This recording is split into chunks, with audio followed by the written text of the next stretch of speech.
ebiseera bingi abazadde abaana bangi bali mu bisulo bwe bamala okudda awaka pa ng'amuteresa ewa kkojjaawe oba ssengaawe oba jjajjaawe. Kirungi naye ate nga tukikola ekyo tuteekwa okumanya nti twetaaga ebiseera n'abaana baffe tubayigirize.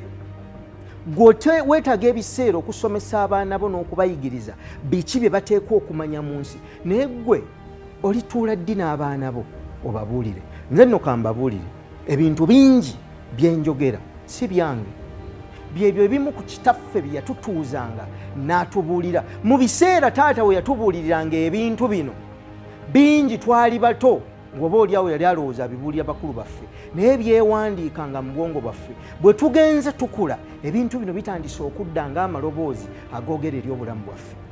Twali badde tukoze ebintu bingi nnyo ebikyafu nga twava dda ku kkubo oba nga twava dda ku mulamwa, naye buli lw'oba otambula eddoboozi lya kitaawo ne maama wo lidda nga lyogera mu bulamu bwo, naye nga lisinzira mu bigambo ebyo bye yayogeranga edda entakera era obutakoowa. Mbasaba muyige okutuuza abaana, mubabuulirire, mubasomese, mubalambike, mubawe okumanya kwammwe n'okutegeera nga Mukama waffe bwe yakwata abayigirizwa be 12 n'abeeyiwamu bye yali amanyi, kubanga yamanya nti bw'aligenda obwakabaka bwe yali azimba bwali bujja kusobola okugenda mu maaso n'okutuusa kaakano nze Simooni. Naawe ebyo by'ozimba mu baana bo tebigenda kubavaako okutuusa ennaku zaabwe zonna ez'obulamu. Ate nzikiriza nti mukisobola, naawe osobola.